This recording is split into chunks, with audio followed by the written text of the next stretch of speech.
Welcome to ఆర్పై TV. నేను సుమలత.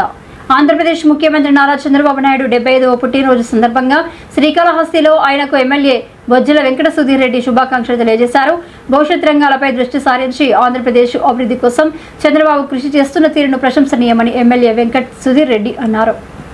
తెలుగుదేశం జాతీయ అధ్యక్షుడు ఏపీ ముఖ్యమంత్రి నారా చంద్రబాబు నాయుడుకు జన్మదిన శుభాకాంక్షలు తెలిపారు. ఈ మేరకు ఆయన పలుచోట్ల శ్రీకాళహస్తి దేవస్థానంలో చీరలు పంపిణీ చేశారు. వాళ్ళ అమ్మ బృందమ్మ ఎమ్మెల్యే వెంకట సుధీర్ రెడ్డి అకస్మాత్తుగా తనిఖీలు దేవస్థానంలో చేశారు. ప్రసాదాలు టీడీపీ పార్టీ ఆఫీస్ కాడ కేక్ కటింగ్ చేశారు. అనంతరం శ్రీకాళహస్తి ఆసుపత్రిలో రోగులకి పాలు పండ్లు బిస్కెట్ అన్ని సదుపాయాలను కల్పించారు. పలుచోట్ల తిరుగుతున్నారు. ఆంధ్రప్రదేశ్ ముఖ్యమంత్రి చంద్రబాబు నాయుడుకి శుభాకాంక్షలు. భవిష్యత్ రంగాలపై దృష్టి సారించి ఆంధ్రప్రదేశ్ అభివృద్ధి కోసం ఆయన అవిశ్రాంతంగా కృషి చేస్తున్న తీరు ప్రశంసనీయం అని, ఆయన దీర్ఘాయుష్యు ఆయురారోగ్యవంతమైన జీవితం కోసం ప్రార్థిస్తున్నానని పేర్కొన్నారు.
ఏమయ్యా సాక్షిగా ఎన్నో లేని పని రోడ్డు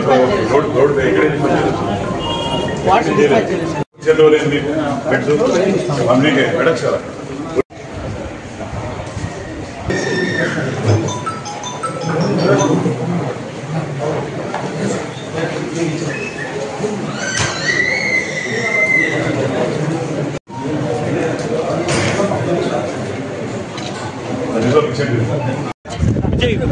वीडियो दीने फोटो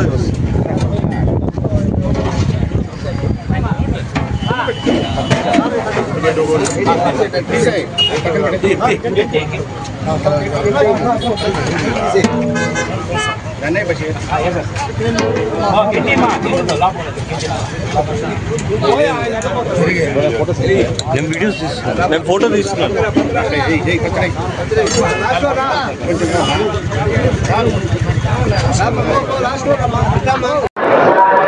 పూజ్యులు మా తండ్రితో సమానమైన నారా చంద్రబాబు నాయుడు గారి 75వ పుట్టినరోజు సందర్భంగా ఈరోజు శ్రీకాళహస్తి స్వామివారి అమ్మవారికి అభిషేకాలు పూజలు ప్రత్యేకమైన పూజలు మరి చంద్రబాబు నాయుడు గారు 100 ఏళ్ళు హాయిగా ఉండాలని, ఎటువంటి ఇబ్బందులు లేకుండా కూటమి ప్రభుత్వం బ్రహ్మాండంగా పాలించాలని, మోడీ గారి చల్లని దీవెనలు మనకు ఉండాలని, అలానే వాళ్ళ కుటుంబం అంతా కూడా సుఖశాంతులతోని అష్టైశ్వర్యాలతోని ఆరోగ్యంగా చిరకాలం ఉండాలని చెప్పి స్వామివారికి ప్రార్థించడం జరిగింది. ఏ టాల్ లీడర్ చంద్రబాబు నాయుడు గారి గురించి ఎంత చెప్పినా తక్కువే. క్యారెక్టర్, కెపాసిటీ, కేపబిలిటీ ఏ గేమ్ చేంజర్. లాస్ట్ బాల్లో 6 కొట్టి టీంని ఏ రకంగా గెలిపిస్తారో ధోనికి సచిన్కి ఏ రకంగా పవర్ ఉందో అదే రకంగా CBN happy 75th birthday. Happy birthday sir. తప్పకుండా మేమందరం యంగ్స్టర్స్ ఎల్లకాలం మీతో ఉంటాం. నాన్నగారు బొజ్జల గోపాలకృష్ణారెడ్డి గారు మీకెంత లాయలిస్టు, ఎప్పుడు కూడా మీతో పాటే ఉన్నాడు. ఓ బాంబ్ బ్లాస్ట్ దగ్గర నుంచి వైస్రాయ్ హోటల్ దగ్గర నుంచి అన్నిట్లో మీతో పాటు ఉండి మీతో పాటు నడిచి ఆయన తిరిగి శ్వాస వరకు కూడా నాకు ఇంకా గుర్తు. మీరు హోటల్కి వచ్చినప్పుడు ఏ రకంగా మీరు నాన్నగారు చేపట్టుకొని మీరు కళ్ళల్లో నిలబెట్టున్నారు, ఆయన కళ్ళల్లో నిలబెట్టున్నారు. అట్నే మీరు అదే రకంగా మీరు ఇంటికి వచ్చినప్పుడు నాన్నగారు ఆరోగ్యం వారి ఇంటికి వచ్చినప్పుడు ఏ రకంగా మీ అనుబంధం మేమందరం చూసాం. ఏ రకంగా అయితే నాన్నగారు ఆయన చివరి కట్ట కాలే వరకు చంద్రబాబు నాయుడు గారితో ఉన్నారో అదే రకంగా నా చివరి కట్ట కాలే వరకు నేను లోకేష్ అన్నతోని బాబు గారితో ఉంటాను. బాబు గారి తర్వాత లోకేష్ అన్నని ముఖ్యమంత్రి చేసే వరకు